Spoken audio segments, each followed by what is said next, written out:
నమస్కారం city news కి స్వాగతం. కేంద్ర సహకార మంత్రిత్వ శాఖ ఆధ్వర్యంలో జూన్ 29వ తేదీ నుండి జూలై 6వ తేదీ వరకు నిర్వహిస్తున్న సహకార వారోత్సవాలు నందివెలుగు ప్రాథమిక వ్యవసాయ సహకార సంఘంలో సోమవారం ప్రారంభమయ్యాయి. సంఘ చైర్మన్ నాగరాజు ఆధ్వర్యంలో నిర్వహించిన కార్యక్రమంలో సహకార శాఖ అధికారులు మొక్కలు నాటి పర్యావరణ పరిరక్షణపై అవగాహన కల్పించారు. వారోత్సవాల్లో భాగంగా ఆరోగ్య శిబిరాలు, రైతులు సభలకు ఉపయోగపడే సేవా కార్యక్రమాలు నిర్వహించనున్నట్లు తెలిపారు.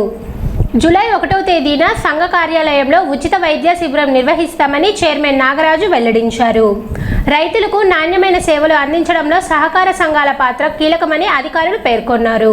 ప్రభుత్వ సహకార సంస్థ మంత్రిత్వ శాఖ ఆధ్వర్యంలో 5 సంవత్సరాలు పూర్తి చేసుకున్న సందర్భంగా అమిత్ షా గారి పిలుపు మేరకు కూటమి ప్రభుత్వం ఆధ్వర్యంలో ఈరోజు నందివెలుగు కోఆపరేటివ్ సొసైటీ నందు మొక్కల నాటే కార్యక్రమం జరపబడుచున్నది. అదేవిధంగా 1వ తారీఖున మన మెడికల్ క్యాంప్ నిర్వహించబడుతున్నది.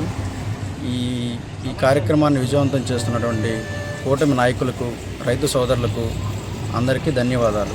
తెనాలి ఆర్టీసీ డిపోలో తాత్కాలిక ప్రాతిపదికన డ్రైవర్లను నియమించనున్నట్లు డిపో మేనేజర్ రాజశేఖర్ తెలిపారు. హెవీ డ్రైవింగ్ లైసెన్స్ పొంది కనీసం ఏడాదిన్నర పూర్తి చేసి చెల్లుబాటు అయ్యే ఫిట్నెస్ సర్టిఫికేట్ ఉన్న అభ్యర్థులు తెనాలి డిపో మేనేజర్ కార్యాలయంలో సంప్రదించాలని సూచించారు.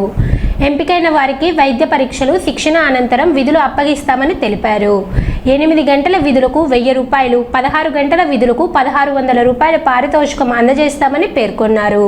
అర్హత కలిగిన డ్రైవర్లు ఈ అవకాశాన్ని వినియోగించుకోవాలని రాజశేఖర్ కోరారు. ఏపీఎస్ఆర్టీసీ తెనాలి డిపో తరఫున తాత్కాలిక ప్రాతిపదికన డ్రైవర్స్ని తీసుకోవడం జరుగుతూ ఉంది. ఈ డ్రైవర్లు హెవీ లైసెన్స్ కలిగి ఉండి సంవత్సరన్నర కాలం కలిగి ఉండాలి. అదేవిధంగా సంవత్సరన్నర కాలం కలిగి ఉన్న వారికి మెడికల్కి పంపించి ట్రైనింగ్ ఇప్పించి వాళ్ళన్నింటిలో ఫిట్ అయితే తప్ప బస్సుని ఎలో చేయం. కాబట్టి వారిని ఎవరైతే ఫిజికల్గా ఫిట్గా ఉన్నారో వారు వచ్చినట్లయితే వారికి మెడికల్కి మరియు ట్రైనింగ్ పంపించడం జరుగుతుంది. వారి జీతభత్యాలకు వస్తే 8 గంటలకి 1000 రూపాయలు, అదేవిధంగా 16 గంటలకి 1600 రూపాయలు వెంటనే ఆ రోజు డ్యూటీ చేసిన వెంటనే వాళ్ళకి ఇవ్వడం జరుగుతూ ఉంది. అయితే సుమారు నెలకి ఒక 50,000 రూపాయలు రెగ్యులర్గా చేసుకుంటే ప్రతి డ్రైవర్కి రావడం జరుగుతూ ఉంది. శ్రీ ఛత్రపతి శివాజీ మహారాజ్ పట్టాభిషేక మహోత్సవాన్ని పురస్కరించుకొని శ్రీ ఛత్రపతి శివాజీ స్మారక సమితి ఆధ్వర్యంలో తెనాలిలో భారీ బైక్ ర్యాలీ నిర్వహించారు. తెనాలి వ్యవసాయ మార్కెట్ యార్డ్ నుంచి ప్రారంభమైన ర్యాలీ శివాజీ చౌక్ వరకు కొనసాగింది. వందలాది మంది యువకులు, మహిళలు, వివిధ సంఘాల ప్రతినిధులు, శివాజీ అభిమానులు పెద్ద సంఖ్యలో పాల్గొని ర్యాలీని విజయవంతం చేశారు.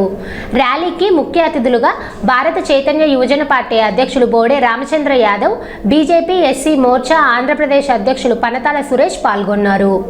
హిందూ ధర్మ పరిరక్షణ కోసం ఛత్రపతి శివాజీ మహారాజ్ చేసిన త్యాగాలు చిరస్మరణీయమని కొనియాడారు. యువత శివాజీ ఆశయాలను ఆదర్శంగా తీసుకుని దేశభక్తి, ధైర్య సాహసాలతో ముందుకు సాగాలని పిలుపునిచ్చారు. కార్యక్రమంలో శ్రీ ఛత్రపతి శివాజీ స్మారక సమితి కమిటీ సభ్యులు, వివిధ రాజకీయ, సామాజిక సంఘాల ప్రతినిధులు పాల్గొన్నారు.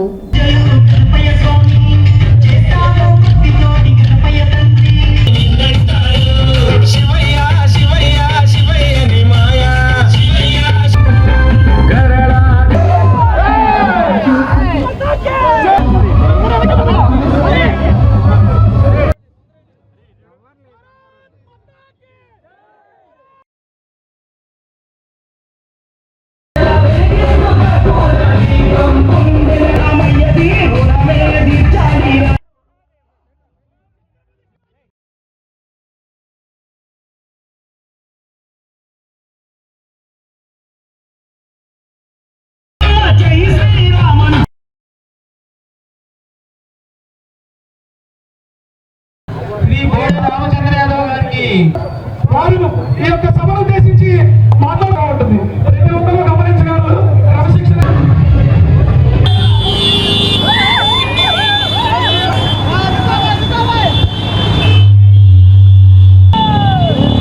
డీజే పుట్టుకెళ్ళాలి. ఒక 3 వర్షాల్లో బండ్లు పెట్టుకోవాలి. పెట్టాలా 3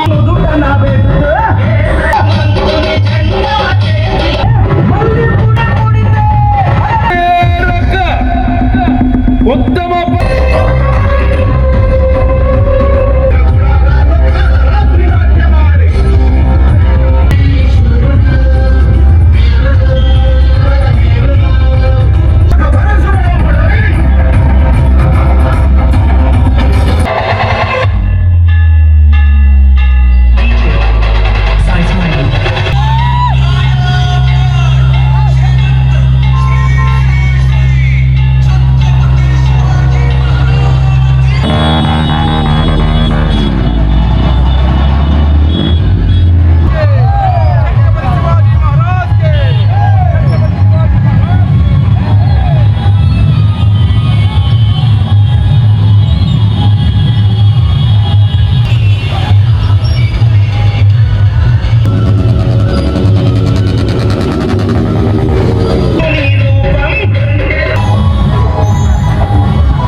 శిష్ట రక్షణ కోసము మన ధర్మాన్ని కాపాడడం కోసము ప్రతి యుగంలో ఒక్కొక్క మహానుభావుడు అవతరిస్తుంటాడు. అదేవిధంగా ఈ కలియుగంలో దుష్ట శక్తులను తరిమిపెట్టి మన హిందూ ధర్మాన్ని, హైందవ ధర్మాన్ని, సనాతన ధర్మాన్ని కాపాడడానికి అవతరించిన మహనీయుడు ఛత్రపతి శివాజీ గారి జయంతి సందర్భంగా ఇంతమంది కార్యక్రమం చేపట్టడము, ఆ కార్యక్రమానికి నన్ను ఆహ్వానించడం నిజంగా చాలా ఆనందంగా ఉంది. ఈరోజు సమాజంలో ముఖ్యంగా యువత ఆ మహనీయుల్ని ఆదర్శంగా తీసుకుని ముందుకు నడవాల్సిన అవసరం ఉంది. ఆ మహాతల్లి ఎన్నో పరిణామాలను ఆదర్శంగా తీసుకొని ప్రతి మహాత్మాన్ని కూడా తన బిడ్డలను, యువతను ఒక ఛత్రపతి శివాజీ లాగా తీర్చిదిద్దాల్సిన అవసరం ఉంది. సమాజంలో ఉన్న చెడు మీద యుద్ధం చేయడానికి ప్రతి యువత కూడా ఛత్రపతి లాగా కట్టడం ధరించి ముందుకు రావాల్సిన అవసరం ఉంది. ఈ సందర్భంగా అందరికీ పిలుపునిస్తున్నాను.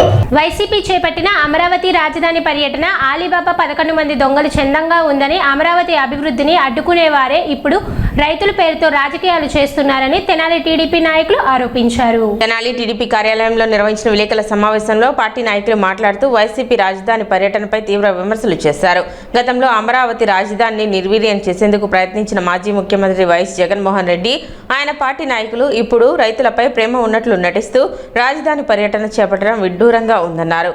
ఈ పర్యటన అలీబాబా 11 మంది దొంగలు అన్న చందంగా ఉందని వ్యాఖ్యానించారు. అధికారంలో ఉన్నప్పుడు 3 రాజధానుల పేరుతో అమరావతిని నిర్వీర్యం చేసి రాజధాని రైతులను పేడ ఆర్టిస్టులు, రియల్ ఎస్టేట్ బ్రోకర్లు అంటూ అవమానించిన వైసీపీకి ఇప్పుడు రైతుల సంక్షేమం గురించి మాట్లాడే నైతిక హక్కు లేదని అన్నారు. రైతుల సమస్యలను పట్టించుకొని వారు ఇప్పుడు రైతుల పరిరక్షణ పేరుతో నకిలీ కమిటీలు ఏర్పాటు చేసి ప్రజలను తప్పుదోవ పట్టించే ప్రయత్నం చేస్తున్నారని ఆరోపించారు. అమరావతి రాజధాని నిర్మాణ పనులు ప్రస్తుతం వేగంగా సాగుతుండటాన్ని చూసి వైసీపీ ఓర్వలేక రైతులపై దాడులు చేస్తూ రాజకీయ కుట్రలకు పాల్పడుతుందని విమర్శించారు. అమరావతి రైతులు జగన్ నీడ కూడా పడనివ్వడానికి ఇష్టపడడం లేదని, కూటమి ప్రభుత్వం రైతుల సంక్షేమం, రాజధాని అభివృద్ధికి కట్టుబడి పనిచేస్తుందని పేర్కొన్నారు. అలాగే వైసీపీ నాయకులు చేస్తున్న విమర్శలు ప్రజలను తప్పుదోవ పట్టించే ప్రయత్నమేనని, ప్రజలు ఇప్పటికే వారికి తగిన గుణపాఠం చెప్పారని టీడీపీ నాయకులు అన్నారు. ఇకనైనా ప్రజలను రెచ్చగొట్టి రాజకీయాలు మానుకొని అభివృద్ధికి సహకరించాలని వారు వైసీపీకి సూచించారు. సమావేశంలో టీడీపీ నాయకులు, కార్యకర్తలు పాల్గొన్నారు. వైఎస్ఆర్సీపీ పార్టీకి చెందిన కొంతమంది నాయకులు రాజధాని గ్రామాల్లో అల్లరి సృష్టించడానికి, అక్కడ రాజధాని రైతుల సమస్యల పరిష్కారం చేయడానికి మేము వచ్చామని వంకబెట్టుకొని రాజధాని రైతులను రెచ్చగొట్టడానికి ఆ రాజధాని గ్రామాల్లో పర్యటనకు వెళ్ళి రాజధాని రైతులందరినీ రెచ్చగొట్టి అక్కడ ఏదో ఒక విధంగా గొడవలు సృష్టించాలనే ఎజెండాతో వెళ్ళారు. నేను వాళ్ళని ఒకటే సూటిగా ప్రశ్నిస్తున్నాను. మీరు పరిపాలన చేసిన 5 సంవత్సరాల కాలంలో ఏ రోజైనా రాజధాని గ్రామంలో రైతుల సమస్యల పరిష్కారానికి మీరు ఒక్కరోజు ముందుకొచ్చారా? మీ ముఖ్యమంత్రి రాజధాని గ్రామాల్లోకి వెళ్ళాలంటే పరదాలు కట్టించుకొని సిగ్గు ఎగ్గు లేకుండా రాజధాని గ్రామాల్లోకి వెళ్ళాడు. అదే అసెంబ్లీకి వెళ్ళాలన్నా పరదాలు కట్టుకొని వెళ్ళాల్సిన పరిస్థితిలో వెళ్ళాడు. ఇవాళ నీకు రాజధాని రైతులు వాళ్ళ సమస్యలు గుర్తుకొచ్చినాయా? రాజధానిలో ఉన్న రైతుల్లో 85% మంది స్వచ్ఛందంగా రాజధానికి రూపాయి డబ్బులు తీసుకోకుండా చంద్రబాబు గారి మీద ఉన్న నమ్మకంతో భూములు ఇచ్చి వాళ్ళు చేస్తే ఎవరో కొంతమంది కొంత అసంతృప్తితో 10% 15% ఆగితే వాళ్ళను కూడా ఇవాళ గ్రామ సభలు పెట్టి ప్రభుత్వం బతిమాలి బామాలి ఏదో ఒక రకంగా వాళ్ళని ఒప్పించి రాజధానిని చక్కగా నిర్మాణం చేయాలని ఆలోచన చేస్తుంటే వాళ్ళల్లో కుట్రలు లేకొట్టి వాళ్ళల్లో విభేదాలు తీసుకొచ్చి ఏదో రకంగా గొడవలు పెట్టాలనే ఉద్దేశంతో మీరు వెళ్ళారు. మీరు రైతుల తరపున మేము పోరాడతామని చెబుతున్నారు. మీరున్న గత 5 సంవత్సరాల్లో రైతుల కోసం మీరు ఏం కాపాడారో ఏం చేశారో అందరికీ తెలుసు. రాజధాని రైతుల్ని మేము రక్షిస్తాం, రాజధాని రైతుల పరిరక్షణ కమిటీ అని చెప్పి ఒక ఫేక్ కమిటీ బయలుదేరింది. మీ బతుకే ఫేక్ బతుకులు, ప్రతిరోజున మీరు చేసే ప్రచారాలు కానీ ప్రతి మాటలు ఫేక్ బతుకులు. మరి మీరు రాజధాని రైతుల్ని రక్షించేంతటి మొగాళ్ళైతే వైసీపీ ప్రభుత్వం ఉన్న 5 సంవత్సరాల్లో ఏ ఒక్క వైసీపీ నాయకుడు కానీ లేకపోతే మీ ఫేక్ నాయకుడు జగన్ కానీ రాజధాని రైతులు 5 సంవత్సరాలు నిరాహార దీక్షలు చేసి రోడ్డు మీద వాళ్ళు కాలం వెళ్ళబుచ్చే సందర్భంలో ఒక్కరోజైనా సరే మీరు ఎప్పుడైనా సరే అమరావతి వైపు కన్నెత్తి చూసిన దాఖలాలు ఉన్నాయని అడుగుతూ ఉన్నాం. మరి ఆనాడు లేని రైతు సమస్యలు ఈరోజు కొత్తగా మీకేం కనిపించినాయి? అమరావతి నిర్మాణం అద్భుతంగా 24 గంటలు 3 షిఫ్టుల్లో నిర్మాణం జరుగుతూ ఉంటే మీకు అది కంటగింపుగా ఉందా? రైతులకు రావాల్సినటువంటి కౌలు కానివ్వండి, ఇతర బెనిఫిట్స్ కానివ్వండి సకాలంలో ప్రతి రైతుకి అందుతూ ఉంటే మీకు అక్కసుగా ఉందా?